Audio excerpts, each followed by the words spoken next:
So, let's talk about motivation. What if I told you that pretty much everything you think you know about getting motivated is, well, wrong? What if the reason you feel stuck isn't because you lack willpower, but because you actually lack a big enough problem? I know, it sounds crazy, so let's dive into this, because it's a seriously counterintuitive idea. Just think about it for a second. When you can't get yourself going, what's the first thing you blame? Is it a lack of energy? Not enough time? Maybe you think you don't have the talent? We all have that list of usual suspects, right? But the source material for this explainer suggests the real obstacle is something we probably never even consider. And there it is. That one sentence completely flips the script on how we think about drive and ambition. It suggests that instead of trying to dig deep and find motivation inside ourselves, we need to look outside ourselves for a problem that desperately needs solving. Okay, so how do we actually find that external motivation? Well, it helps to understand that it's not like a single switch you just flip on. Think of it more like a two-sided engine with two totally distinct forces that have to work together. See, these two sides, they work in harmony to create this powerful pull, which saves you from that constant, exhausting push of forcing yourself to do things. On one side, you've got the fire. That's your mission, something you die for. It takes all that negative energy, like frustration and anger at injustice, and channels it. On the other side, you've got the light. That's your vision, something to live for, which channels all your positive energy. When you get both of these working, you stop having to force yourself to act. You're just pulled along. All right, let's dig into that first side of the coin, finding your fire. This is all about finding a mission, a problem outside of you that's so important, so compelling, that it just consumes all your focus and energy. And listen, this isn't just some nice, feel-good idea. It's backed by some serious psychology. The legendary psychologist Abraham Maslow, he found that the most fulfilled, the most self-actualized people, they weren't obsessed with their own personal growth. Nope, they were obsessed with solving external problems. They were totally mission-driven. So here's the key takeaway.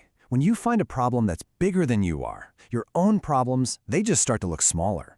This wider perspective, this intense focus on a mission, it has this incredible side effect. It brings a real sense of serenity and peace. All your daily anxieties and worries get put into perspective when you're busy tackling a much, much bigger issue. This brings us to this really fascinating concept from the stress researcher Dr. Hans Selye.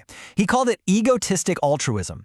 And the idea is that the most selfish thing you can possibly do for your own motivation is to be completely unselfish. By giving to others, you get this massive return on investment in the form of your own drive. It's a true win-win. Let me give you a real-world example of this in action. There was this man who was struggling with his own drive, right? So he decides to focus all his energy on the problem of world hunger. He comes up with an idea that ends up raising over $50 million for the cause. And what happened to him personally? Get this, his own motivation and his income skyrocketed by 15 to 20 times. He got this huge return just by focusing on giving. You still think a big paycheck is the ultimate motivator? Well, check this out. Research from Johns Hopkins University found that lawyers are one of the highest paid professions, but they also have the highest rate of depression. That shows a huge disconnect between external rewards, like money, and genuine internal motivation. So, the lesson of the fire is pretty clear, right? If you want more motivation, more energy, more drive for yourself, you have to start by giving yours away. Give your time, your money, your focus to a cause that is bigger than you are.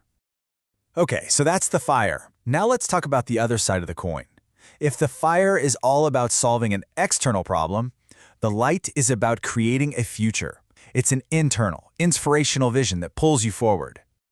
You know, a really inspiring vision has this amazing power to transform even the most common, everyday tasks into truly meaningful work. It answers that big question, why am I even doing this? With something that connects deep down in your soul. Take a look at this company, ServiceMaster. They're in the business of cleaning homes, schools, and offices, jobs that, let's be honest, some might call mundane. And yet, they've managed to motivate over 200,000 employees with this incredibly powerful vision. It connects the simple act of cleaning a toilet to this higher purpose of honoring God and helping people develop. Now that is a vision in action. So what actually makes a vision powerful? Well, it has to check these 3 boxes. First, it can't just be a goal. It has to truly, genuinely inspire you. Second, it has to challenge you to bring your A game, to use your best self. And finally, it has to give you a real sense of pride and dignity in what you do, no matter how small the task might seem. And here is where it all comes together. Whenever you face an obstacle, or when some short-term gratification is tempting you, it's your vision, your why, that's going to be the thing that pulls you through. If your reason for doing something is big enough, no problem you face will ever be strong enough to stop you. Okay, so now let's put it all together. We've got the fire of a mission and the light of a vision. And when these two incredible forces combine, they create something amazing, a self-sustaining propulsion system for your motivation. So here's how that propulsion system works. Your mission, the fire, gives you that external problem to solve, and that creates effortless drive. Your vision, the light, gives you that internal future to create, which generates an effortless pull. When you put them together, they lead to what psychologists call self-transcendence, which is really about moving beyond your own ego. And that, right there, is the secret to unlocking maximum motivation. This combination creates what the source material calls a vacuum effect. You know the saying, nature abhors a vacuum, right? So by creating this huge, meaningful space that needs to be filled, a space defined by your mission and your vision, you are naturally and just irresistibly pulled towards it. No more pushing yourself. It's all pull. You know, the Holocaust survivor and psychiatrist Viktor Frankl captured this idea so perfectly. He argued that we don't find ourselves by looking inward. We actually find ourselves by giving ourselves away, to a cause we believe in or to another person. It's the ultimate paradox, isn't it? And that brings us to this very simple but really profound shift in how we see things. True self-discovery doesn't come from looking in the mirror. It comes from dedicating your energy outward. You have to lose that obsession with your own ego to find your true, authentic potential. The power, then, is completely in your hands. But the focus has to be turned outward. Whatever it is you want, you have to give it away first. If you want more love in your life, give love. If you want more energy, give your energy.